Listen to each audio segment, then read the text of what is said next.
¿Usted cree que fue el mejor presidente que ha tenido México en los últimos 20 años? En ningún momento un presidente puede hacer un juicio sobre sí mismo. Yo conozco mis aciertos y sin duda, mejor que nadie, conozco mis errores.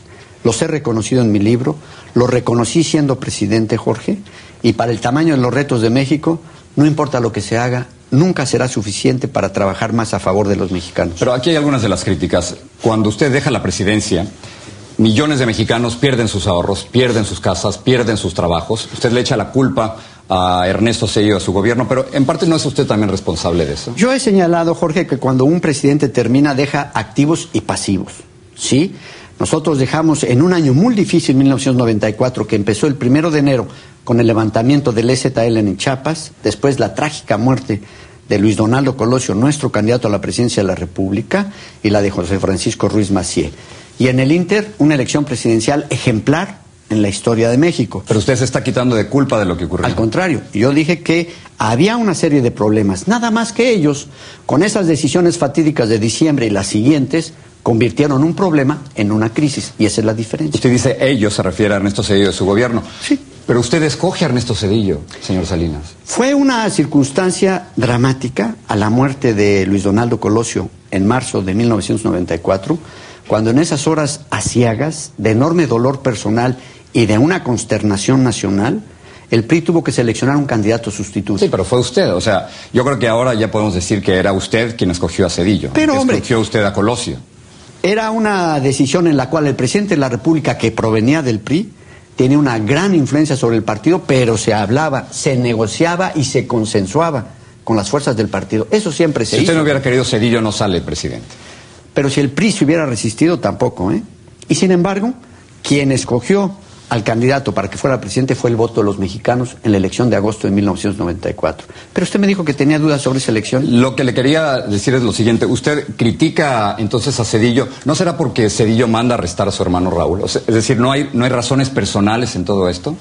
Mire, sin lugar a dudas, hubieron hechos que lastimaron mucho a mi familia. El nombre, reputación.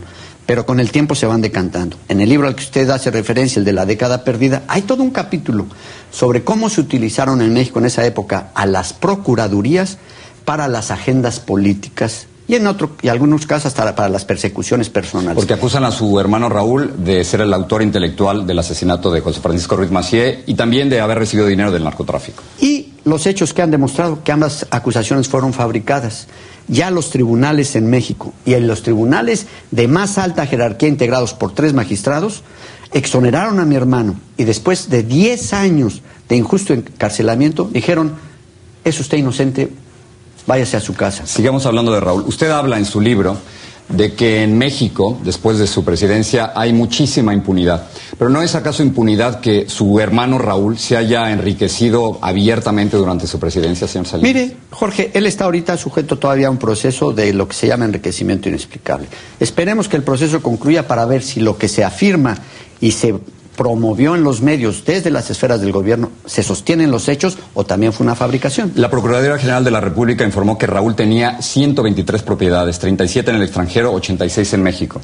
Era el hermano del presidente. Mismas de las cuales se ha decantado que unas ni siquiera eran de él, otras están incautadas y sujetas al proceso. Si se tuvieron por malos procedimientos, el juicio lo determinará. Pero no olvidemos, Jorge, ya van 2 acusaciones de 3 que le han hecho que resultaron fabricadas.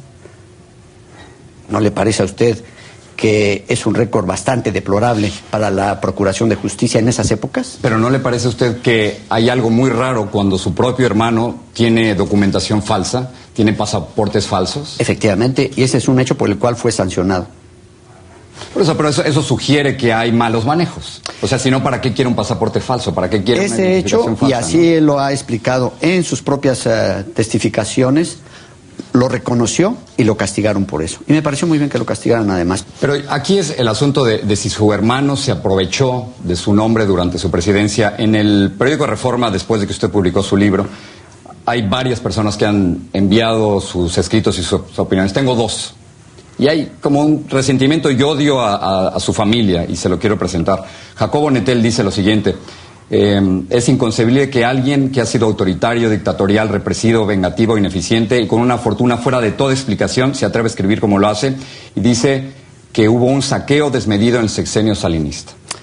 Ese es exactamente un estereotipo que se ha formado. Aquí está un email. ¿Por qué no comentamos sobre eso? Por favor. Hubieron muchos. Ese es uno, como usted dice, de una gente que seguramente es alguien que padeció la pérdida de su patrimonio con la crisis de 95 y al que se le hizo ver, ¿sabes por qué lo perdiste tu patrimonio? ¿Sabes por qué tuviste que emigrar fuera de México? ¿Sabes por qué no encontraste un empleo? Porque nos dejaron una deuda escondida de tesobonos y ya no pudimos pagarla y el país quebró. ¿Usted es el villano favorito? Claro, ¿y por qué? Porque escondieron sus incompetencias para culpar a los otros, los que cometimos el error. Que usted y su familia se enriquecieron. Pero los hechos, finalmente lo que están demostrando es que multitud de esas acusaciones y señalamientos fueron fabricados. Pero la gente quiere saber de qué vive, señor Salinas. O sea, ¿es usted millonario? Yo vivo del ingreso y el patrimonio que declaré ante la Secretaría de la Contraloría General de la Federación. Y además, con un poco de suerte, hasta de la venta de mi libro. Pero es millonario. O sea, usted siempre ha tenido puestos públicos, ese es el punto. ¿Cómo puede vivir como millonario? ¿Y por qué me califica usted de esa manera sin tener una sola evidencia? No, le pregunto. No, es que no es una pregunta, casi en la pregunta hay una afirmación. Y yo lo entiendo, Jorge. No, pero si no es millonario, pues no es millonario. Yo lo entiendo, por eso Jorge. le pregunto. Usted está compartiendo el estereotipo que se ha formado a raíz de este reclamo enorme de los mexicanos de por qué perdimos nuestro patrimonio a partir de 95. Vean cómo vivo yo, dice gente como esta, y vean cómo vive el señor Salinas y su familia. ¿No? Usted entiende por dónde viene esto. Pero por supuesto, ¿cómo no lo voy a entender, Jorge, si le repito? Hay ese profundo reclamo por la pérdida del patrimonio. Y tienen razón de hacerlo. Ahora vamos. Lo que usted dice, pero yo no soy culpable, es lo que está diciendo. Vamos a ver dónde está la raíz de la enorme crisis que se vivió en 95. Quiero saltar a otras cosas y aprovechar el tiempo.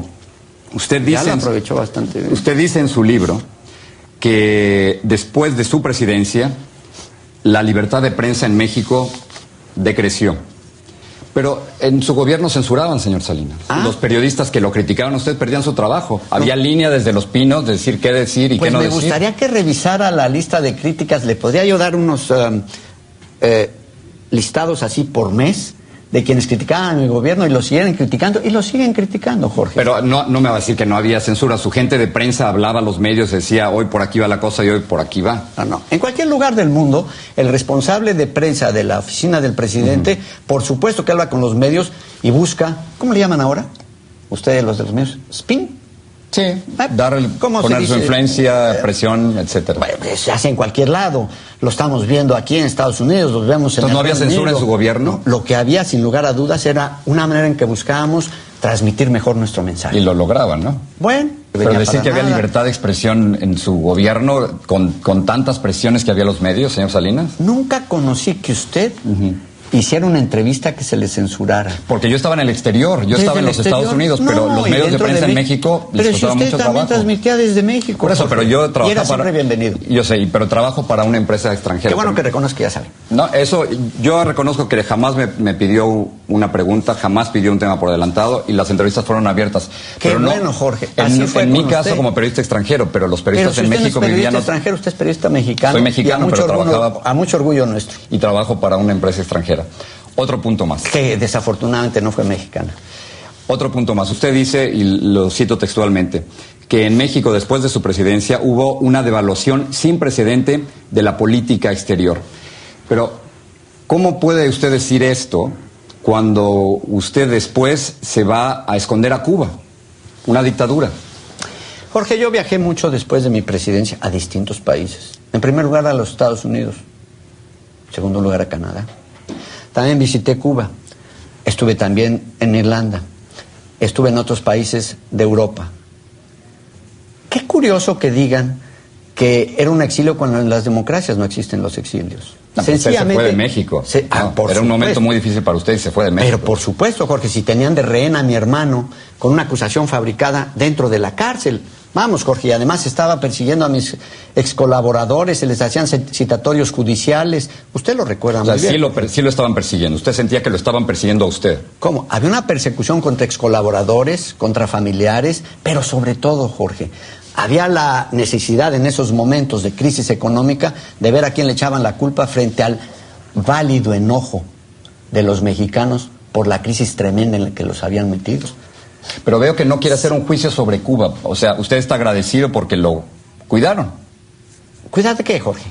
Eso me parece muy interesante. ¿Cuidar de qué? Es decir, usar una frase en su comentario que no acabo de entender. Cuando lo están persiguiendo a usted, el gobierno, la dictadura de Fidel Castro, lo cuida a usted, lo protege dentro de Cuba. ¿Proteger de qué? Si yo viajaba a cualquier país. Cuando terminen el bloqueo contra Cuba, entonces me parece que podremos empezar a hablar de las condiciones internas. Pero los mexicanos somos muy cuidadosos, Jorge. O sea, el problema, y más, el problema es el bloqueo. Sí, adelante. No, es un gravísimo problema. Pero los mexicanos somos muy cuidadosos de no hacer juicios sobre otros países. ¿Sabe por qué?